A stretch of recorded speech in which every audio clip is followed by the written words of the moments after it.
होती है। दूसरा हमारा होता है फिर 50%। अब 50% किसके बराबर होता है? तो 50% जो हमारा होता है वो 1/2 के बराबर होता है। किसके बराबर होता है मेरे भाई? 1/2 के। अब जैसे आपको याद थोड़ी करना है, जैसे आपके पास 50% लिखा हुआ है, अब 50% को अगर हम फ्रैक्शन में कन्वर्ट करेंगे तो आप जानते हो 50, अब परसेंटेज का चिन्ह हटाओगे तो बटे 100 हो जाएगा। 50 एकम 50, 50 दूनी 100, यानी अगर कहा जाए 50% किसके बराबर आ जाएगा? तो 1/2 के बराबर आ जाएगा। फिर हमारे पास आता है 33 सही 1/3%। तो 33 सही 1/3% किसके बराबर होता है?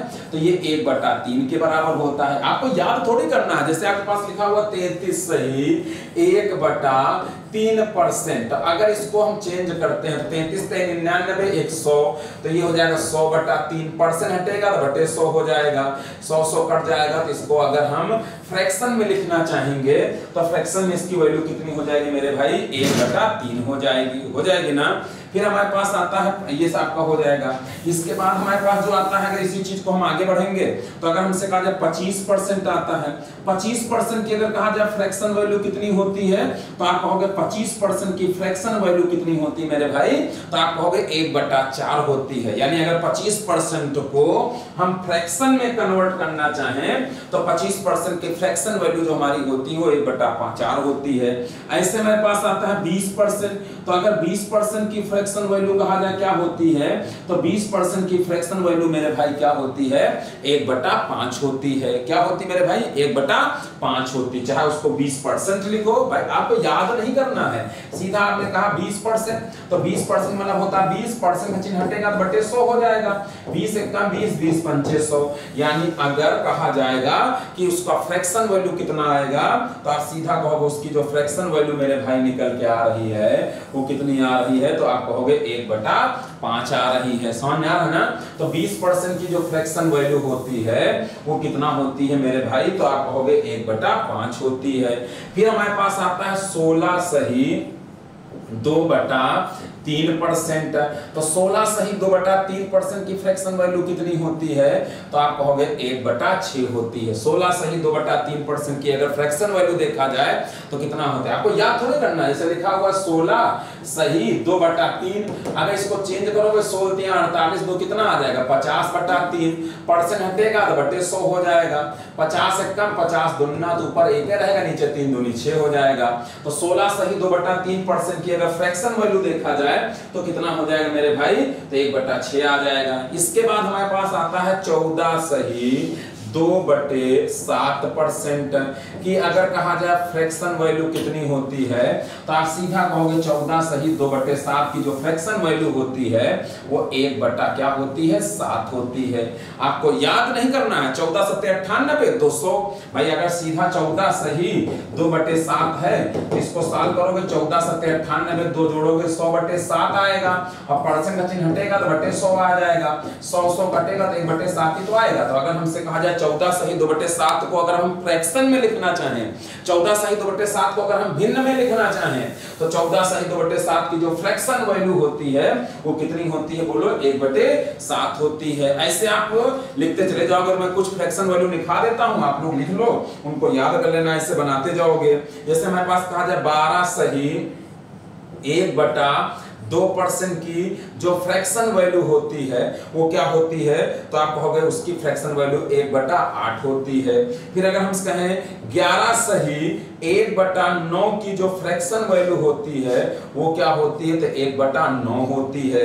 फिर अगर हमसे कहा जाए 10% की जो फ्रैक्शन वैल्यू होती है वो क्या होती है? तो 1/10 होती है। ऐसे हमसे कहा जाएगा आपका 9 सही 1/11% की जो फ्रैक्शन वैल्यू होती है वो क्या होती है? तो 1/11 होती है। ऐसे आप बनाते हुए चले जाओगे। आगे बढ़ते हैं यहां से।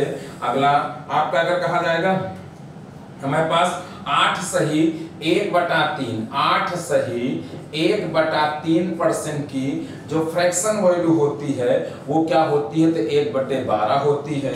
साथ सही 9/13% हमारे पास दिया गया है। अगर कहा जाए इसकी फ्रैक्शन वैल्यू कितनी होती है, तो 1/13 होती है। फिर हमारे पास 7 सही 1/7% की अगर कहा जाए फ्रैक्शन वैल्यू क्या होती है, तो 1/14 होती है। फिर अगर कहा जाए 6 सही 2/3% की अगर कहा जाए फ्रैक्शन वैल्यू, तो 1/15 होती है। फिर आपसे कहा जाएगा 6 सही 1/4% की अगर कहा जाए फ्रैक्शन वैल्यू, तो 1/16 होती है।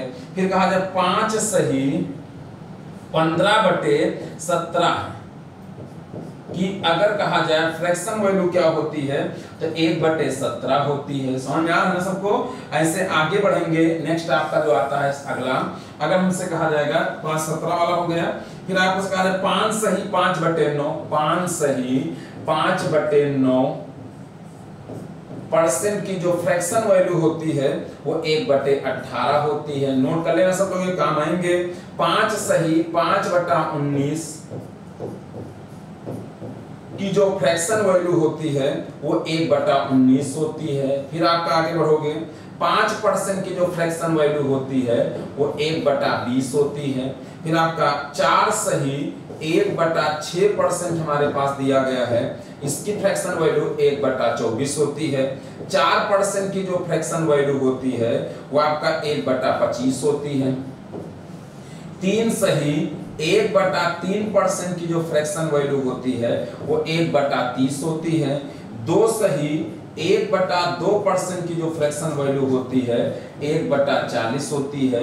और 2% की जो फ्रैक्शन वैल्यू होती है वो क्या होती है मेरे भाई, 1/50 होती है। यानी आपसे अगर कहा जाए, ध्यान से समझना, ये देखो फ्रैक्शन को अगर हम लोग परसेंट में या परसेंट को अगर हम लोग फ्रैक्शन में कन्वर्ट करना चाहें तो मेरे भाई आराम से, कोई भी आपको दिक्कत ही नहीं करना है, आराम से। ये आपको याद थोड़ी करना है कि आपको याद करना है, याद तो करना ही नहीं है, बस आराम से आपको लगाते हो जाना। 100% की वैल्यू को अगर हम फ्रैक्शन में कन्वर्ट करते हैं, 100% की वैल्यू को अगर हम फ्रैक्शन में कन्वर्ट करते हैं तो भिन्न में अगर हम उसको कन्वर्ट करेंगे तो जो 100% होता है वो हमारा भिन्न में 1 होता है।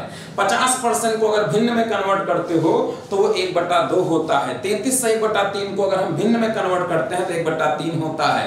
25% को अगर हम भिन्न में कन्वर्ट करते हैं तो 1/4 होता है। 20% को अगर हम भिन्न में कन्वर्ट करते हैं तो 1/5 होता है। 16 सही 2/3 को अगर हम भिन्न में कन्वर्ट करते हैं तो 1/6 होता है। 14 सही 2/7 को अगर हम भिन्न में कन्वर्ट करते हैं तो 1/7 होता है। 12 सही 1/8 को अगर हम भिन्न में कन्वर्ट करते हैं तो आप जानते हो 1/8 होता है। 11 से 1/9 को अगर भिन्न में कन्वर्ट करते हो तो 1/9 होता है। 10% को अगर भिन्न में कन्वर्ट करते हो तो 1/10 होता है। 9 से 1/11 को अगर भिन्न में कन्वर्ट करते हो तो 1/11 होता है। 8 से 1/3 को अगर भिन्न में कन्वर्ट करते हो तो 1/12 होता है। 7 से 9/13% को अगर भिन्न में कन्वर्ट करते हो तो 1/13 होता है। 7 से 1/7 को अगर भिन्न में कन्वर्ट करते हो तो 1/14 होता है। तो फ्रैक्शन को परसेंट में या परसेंट को फ्रैक्शन में कन्वर्ट, ये तो मैंने थोड़ा सा लिखवा दिया, इनको याद रख लेना है, आपको याद थोड़ी करना है। आप जैसे जैसे इनका यूज करते जाओगे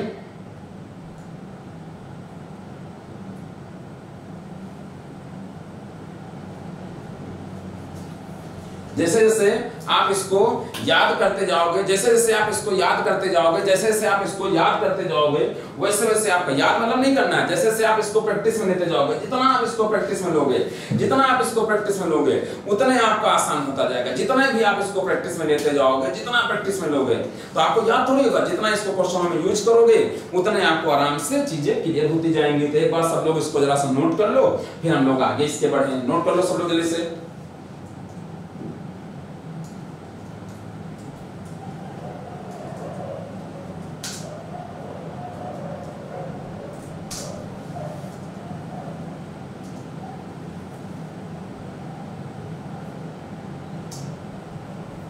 जल्दी से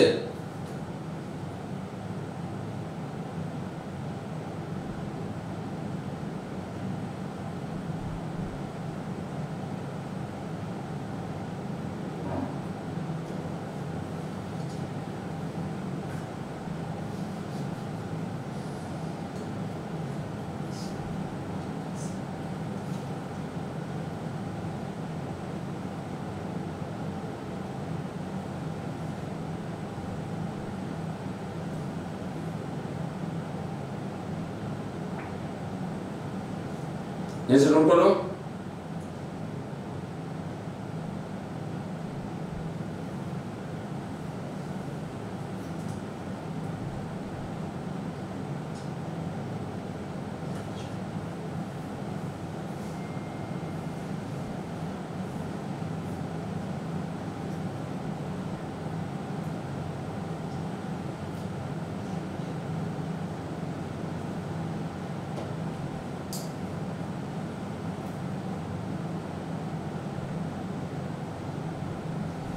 क्लियर? चलिए, तो ये सब आपका, चलिए ओके, नहीं ये सब आपका पेड है, डेमो है, आज परसेंटेज शुरू कर रहे हैं, ठीक है। चलिए, तो हम लोग जरा सा इसको आप लोग नोट कर लेना। तो अब हम लोग थोड़ा सा क्वेश्चन उठाते हैं मेरे भाई, क्वेश्चन उठा लिया जाए, चलो उठाया जाए थोड़ा सा क्वेश्चन उठाते हैं।